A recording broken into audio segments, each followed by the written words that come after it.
baru kali ini gue ngeliat Vespa yang menurut gue sih cozy banget tempatnya, enak buat anak-anak aku, anak-anak milenial hukum yang suka Vespa. Dan gue soalnya dulu bokap juga punya bengkel motor, tapi konsepnya berbeda banget lah. Ini bengkel anak muda banget, dimana di sini lo nggak cuma bisa servis doang, tapi lo bisa juga lihat aksesoris khusus untuk motor-motor Vespa, dan harganya wow, pasti sih. Kenapa aksesorisnya juga kualitas, jadi build quality-nya juga beda soalnya. Jadi bukan buatan-buatan yang murah atau tapi memang Vespa itu punya build quality-nya memang bagus. Nah, perkenalin dulu dong, Andre. Ya, halo teman-teman semua, nama gue Andre. Gue juga kenal David kemarin dari GPCC ya, main scam kemarin kita ya. Iya benar. Gitu. Nih kebetulan banget nih dapat kepercayaan buat ngerawat motor bokapnya nih. Iya. Karena motornya lumayan seru sih, karena spesiesnya langka. Terus juga ya spare partnya udah nggak mudah didapatkan gitu. Tahunnya sih nggak tahun baru, tahunnya agak tua ya. Cuman nilai historisnya itu yang kita coba restorasi di motornya. Terus sedikit mengenai apa nih motornya. Kalau motornya sih ntar kali ya, terlalu detail kali ya. Iya, terlalu detail. Yang pasti sih sekarang udah nyala.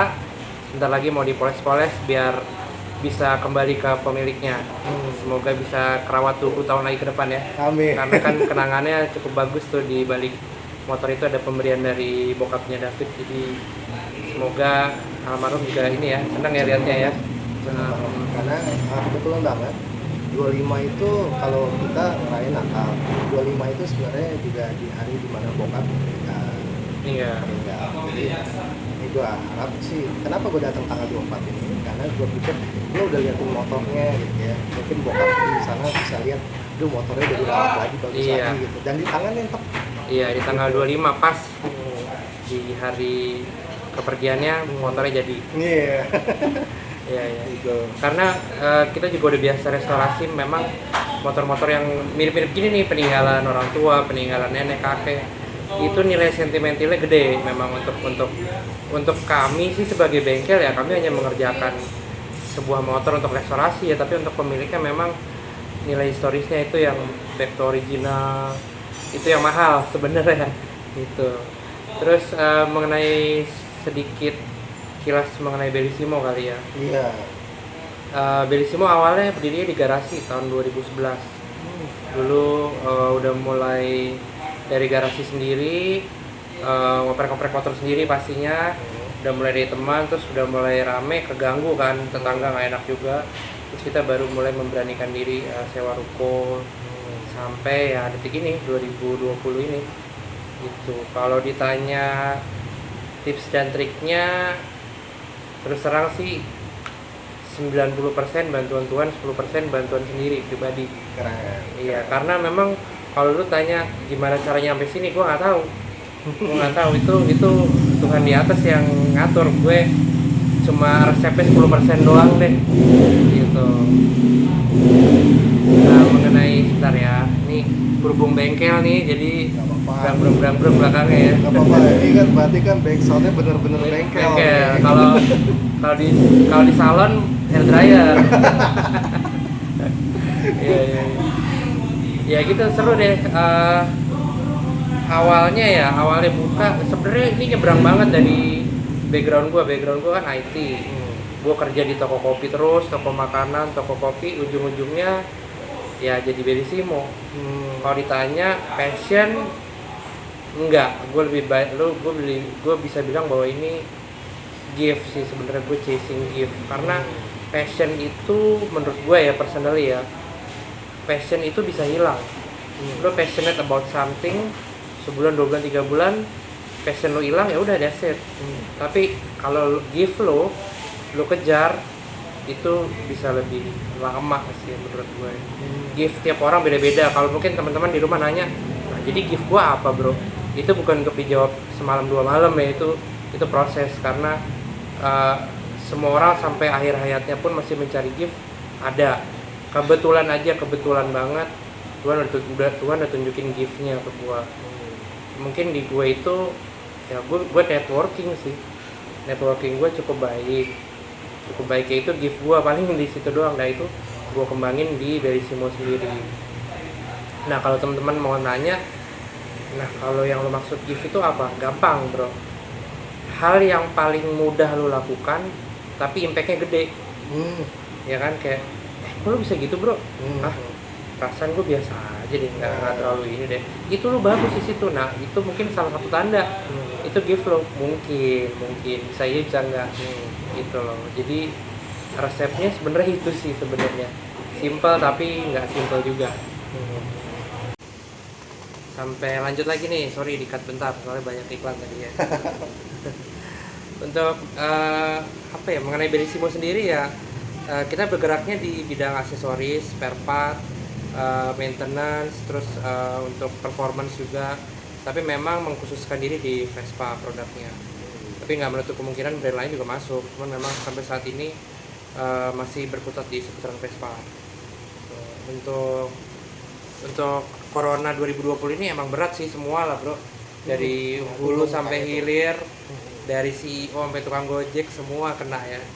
Ya semua kena imbas, tinggal seberapa bertahannya kita di tengah badai ini kan gitu loh. Ya trik-triknya sebenarnya semua nggak ada rumusnya kan. 2020 Corona bisa sampai begini kan. Kemarin yang kita lakukan itu ya bertahan hidup. Contohnya gue sebisa mungkin maintain karyawan aja udah bersyukur banget. Gue nggak pecat orang, THR mereka bisa full, itu udah puji Tuhan banget deh. Karena gue nggak muluk-muluk aja, yang penting gue bisa mempertahankan mereka dulu gitu. Masalah cari orderan baru ya itu masalah selanjutnya. Gitu. Gue banyak towing motor, pickup motor dari orang-orang yang kayak, om lu motor lu nggak dibenerin nih atau gimana ya. Gue harus jemput bola memang, karena kalau nunggu mereka dateng kayaknya hampir mustahil ya. Karena apalagi motor-motor gue kan motor hobi, jadi itu tersier lah, nggak primer gitu. Tapi ya hitungannya ada 1-2 yang kayak gitu. Di awal nggak berat, justru beratnya di akhir, di Oktober November ya, karena recovery-nya yang paling berat. Karena untuk bisa nanjak lagi seperti 2019 butuh waktu. Gua nggak bisa pungkiri itu butuh waktu. Terus apalagi nih?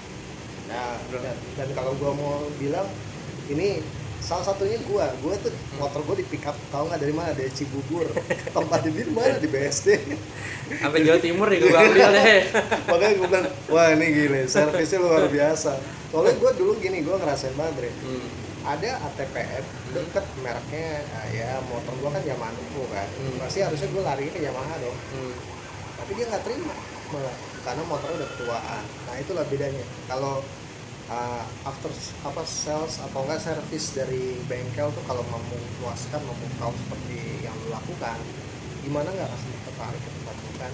Pasti kan akan tertarik, dari service tuh yang istilahnya emang suatu nilai tambah lah. Betul. Ya betul juga sih. Jadi bengkel tuh sebenarnya nggak melulu dari produk motornya yang lo servis sih. Sebenarnya 40%-nya adalah gimana lo servis customernya. Itu yang penting, karena kadang begitu kita udah customer servis dengan baik, mereka ya kita treat dengan baik, otomatis repeat lagi kan. Itu yang terpenting kan. Karena kalau terus terang, kalau jualan murah doang banyak beneran, lo bisa compare deh. Dan gue nggak akan ikut perang itu, karena itu perang berdarah-darah ya. Ada yang sampai jual harga modal, jual rugi. Wah itu lautan yang berdarah-darah deh. Jangan sampai amit-amit gue masuk ke situ, karena itu pertempurannya gue nggak siap di situ gitu. Makanya gimana caranya supaya kita treat customer lebih baik, itu yang perlu kita kulik nih di 2021 mungkin ya. Betul. Dan gue udah ngeliat sendiri sih. Tadi waktu gue datang, ada beberapa customer yang datang ke tempat dia. Ya gue ngeliat banget lah gimana antusiasnya customer yang dia datang, pulang, ekspresi tuh nggak bisa dibohongin. Nah gue ngeliatnya customer lu tuh semuanya istilahnya kayaknya sama lu tuh punya kedekatan ya, friendly gitu. Jadi lo nganggap mereka tuh bukan sekedar customer datang, bayar, pulang, tapi kan lo lebih karena kayak lo anggap dia sebagai teman kan. Betul. Ya, itu salah satu trik juga. Cuman memang hati-hati juga, nanti ketergantungan terhadap owner itu tinggi. Itu yang akhir-akhir ini mulai gue kurangin. Gue mulai harus sharing hal ini ke staff gue juga supaya kalau enggak ya lo nggak bisa bergerak, owner ya di toko, terus nanti kita malah justru nggak bisa mengeluarkan ide-ide baru ya buat nyetir mau ke arah mana nih company-nya gitu loh. Harus lo duplikasi ya. Betul, harus diduplikasi. Itu bagus sih kita treat customer, tapi memang itu harus diduplikasi. Kalau nggak nyariin gue mulu, Iya. nggak bisa gerak gue. Bener. Gitu di 2021 bro, kalau lo mau tanya kita arahnya kemana, gue untuk Bellissimo sendiri ya kita harus find a new market. Jadi karena Bellissimo hampir 1 dekade nih, udah 9 tahun setengah, kayaknya sih udah oke nih kita bikin branding. Makanya Bellissimo sekarang ngarahnya ke apparel. Apparel itu sesuatu yang lo kenakan, topi, baju, sepatu, segala macam yang berhubungan dengan roda 2 tentunya. Tapi memang apparel kita nggak menyasar khusus ke Vespa, enggak, tapi ke roda 2 pada umumnya gitu. Walaupun pada akhirnya mungkin customer kita banyak anak Vespanya, iya gitu, tapi nggak spesifik ke Vespa gitu. Ya, jadi istilahnya kalau orang nggak tahu kalau ini produk brand Vespa, gue juga ngeliat sih dari desain-desain yang lo bikin juga semuanya lebih ke arah universal ya. Betul. Ini kita juga lagi galakan UMKM lokal. Jadi teman-teman customer Vespa juga di sini kan punya banyak produk kan. Gue bilang, ayo dong, gue punya toko nih, lu punya skill, lu punya produk, ayo dong jualan di sini nih. Jangan kita mindsetnya customer mulu, kita bikin sesuatu jadi produsen. Banyak, ada yang bikin kulit, bikin apparel juga, beberapa customer bikin topi segala macam. Jadi ya jadi distribution store nih, distro. Iya, Pada akhirnya. Iya, keren banget. Jadi nggak berasa bengkelan. betul. Karena gue gatel, teman-teman yang datang ke sini idenya bagus-bagus, tapi begitu gue todong, ayo kapan barang lo datang. Nah, tarsok tuh kerjaan gue ngedorong sampai mereka jadi gitu loh. Itu senang sih, kebanggaan juga buat mereka gitu. Karena kalau kita ngandelin produk impor terus, ketergantungan kita sama US dollar kan tinggi. Jadi harus ada barang lokal lah. Nggak kalah bagus kok sama luar. Iya, apalagi lo produk lo Vespa Italiano, itu kan Betul. harganya mau berapa ya? Betul, mau sampai kapan kan harus nyesuaiin kantong juga kan. Benar. Gitu. Ingat, yang penting yang mahal itu adalah idenya. Itu yang mahal, bro. Yang begitu idenya lo dapat, lo eksekusi, nah itu yang udah menurut gue sempurna. Karena untuk mendapatkan ide itu yang mahal sih. Ya, apalagi lo dorong UMKM-nya kita bisa bikin apparel, bisa bikin aksesoris buat motor Vespa, biarpun lokal tapi kualitasnya Betul. bukan yang jelek, Betul. kualitas yang lo udah pilih dan bagus. Betul. Pada awalnya mereka nggak pede, om, lu pasang harga segini, yakin lo mau jual? Lu kenapa nggak pakai yang low segment? Jangan, kalau gue bilang, lu mau sampai berapa lama sih lu dibilang produk lu lokal ya? Nah, Lu nggak ada pride-nya gitu loh. Lu Betul. bikin sesuatu yang premium, lokal tapi premium. Iya. Aduh, om, kalau nggak ada yang beli gimana? Kalau nggak ada yang beli, Bellissimo yang beli deh, gue bilang. Jadi kita bisa diadu sama yang luar gitu. Lu mau Bandung, mau Itali, mau apa ya, pada akhirnya ngadu kualitas gitu loh. setuju banget. Branding nomor 2, yang penting barang lu bagus dulu. Sayang kalau kita bikin barang sedang-sedang murahan itu, lama-lama umurnya pendek juga, orang juga nggak akan lihat, aduh jangan deh, gue mendingan pakai yang ori gitu. Betul. Iya. Lagian lo juga ngebangun satu brand itu kan effortnya aja udah tinggi. Betul. Ngapain lo juga udah bikin effortnya tinggi, terus berhenti tengah jalan terus hilang aja. Iya, sayang banget. Nah, di 2020 ini gue ngerasa di corona ini ya, maksa orang untuk harus berbuat sesuatu. Iya. Kayak lu nggak bisa duduk diem meratapi nasib, nggak bisa.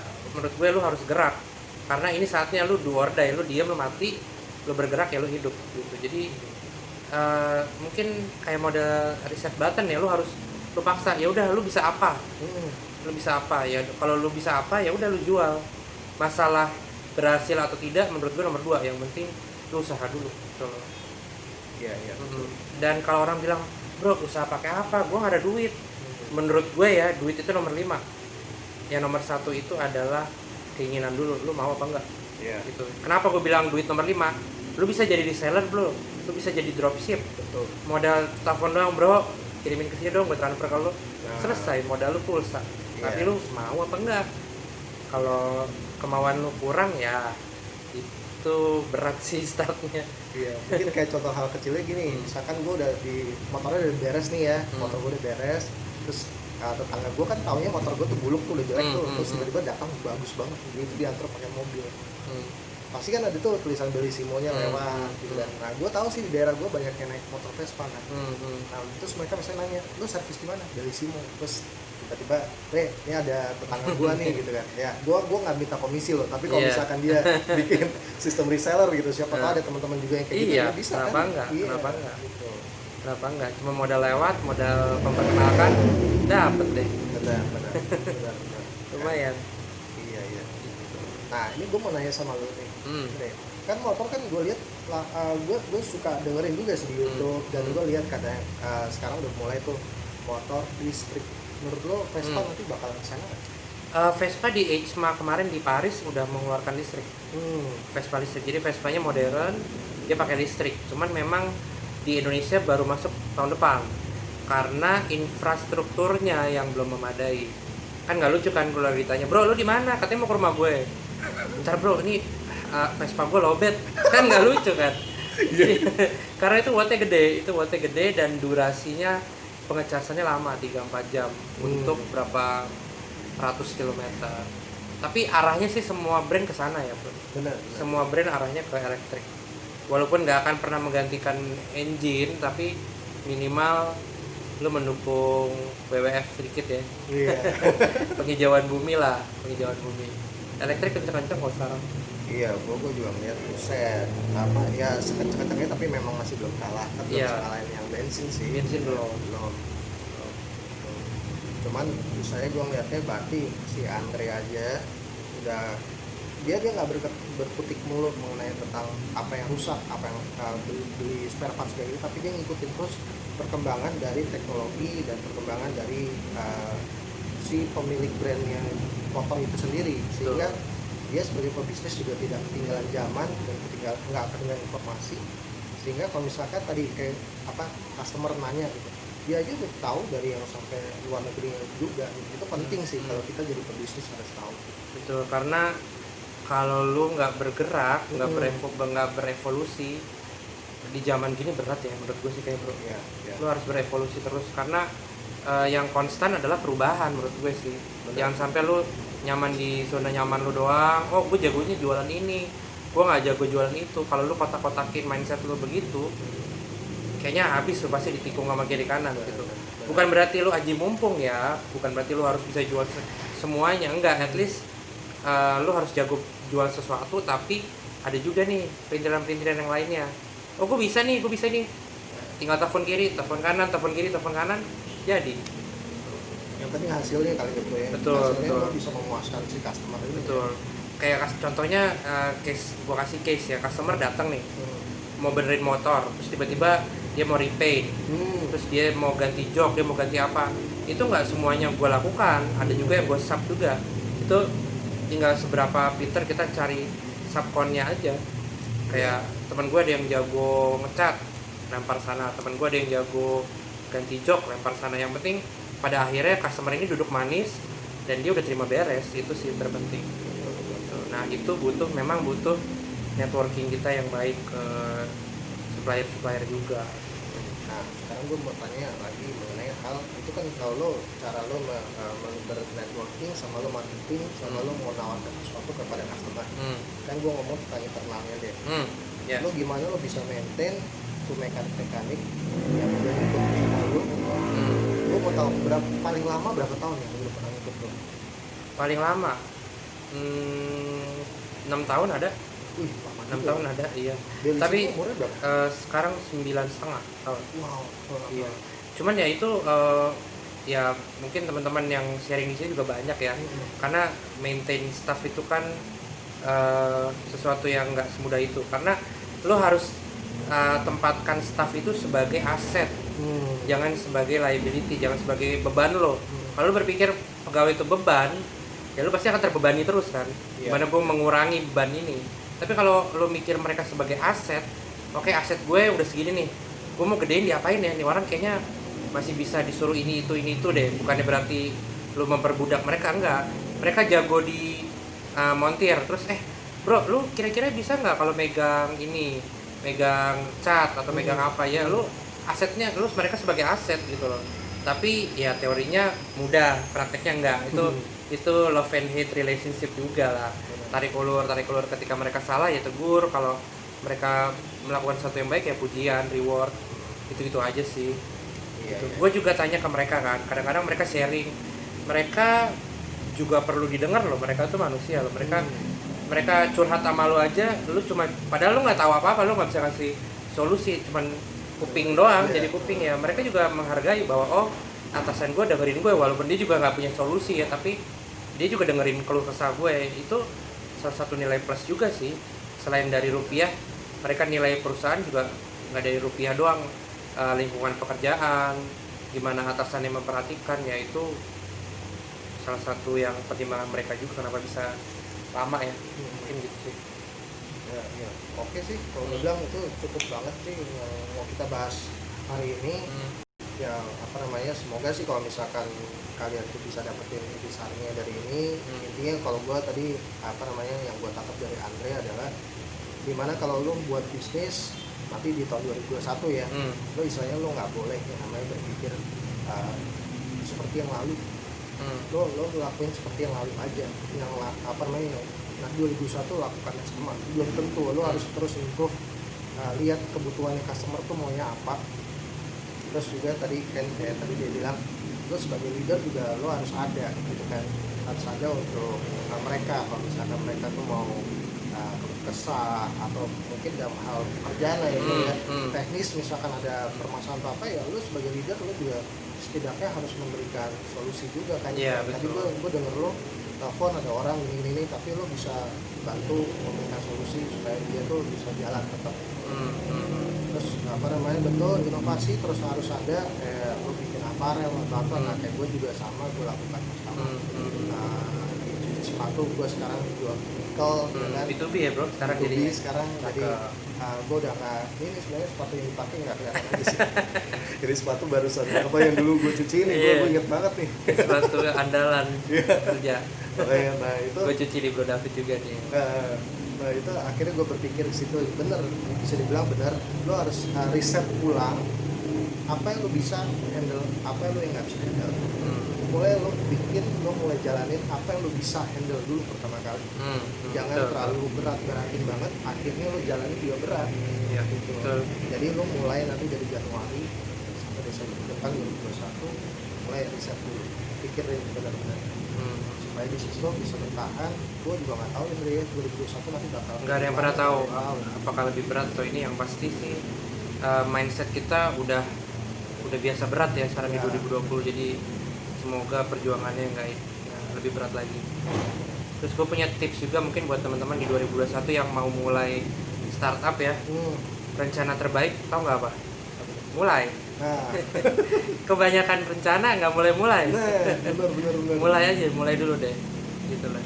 Tapi hati-hati, mulai dengan perencanaan juga yang baik. Jangan lu modal nekat sama berani beda tipis nih.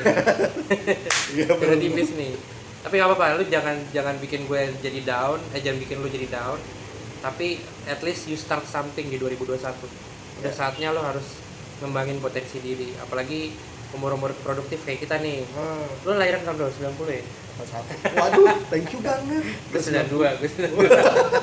Biar irit bro. Oh iya. Gue di sini customer gue banyak mulai dari putih biru SMP sampai bapak umur 50 tahun. Jadi kudu ngejas nih gue ngomong sama siapa nih. Iya, putih biru udah pakai Vespa, gue dulu naik sepeda gue masih. Gitu. Jadi senang sih ketemu orang banyak bentuk dari A sampai Z, yang rewel sampai yang super baik. Ya udah ketemu semua deh. Gue bersyukur gue ketemu orang-orang kayak gitu, jadi banyak insight juga dari mereka. Jalanin aja ya, yang penting ya. Jalanin dulu bro, jalanin. 2021 harus jalan.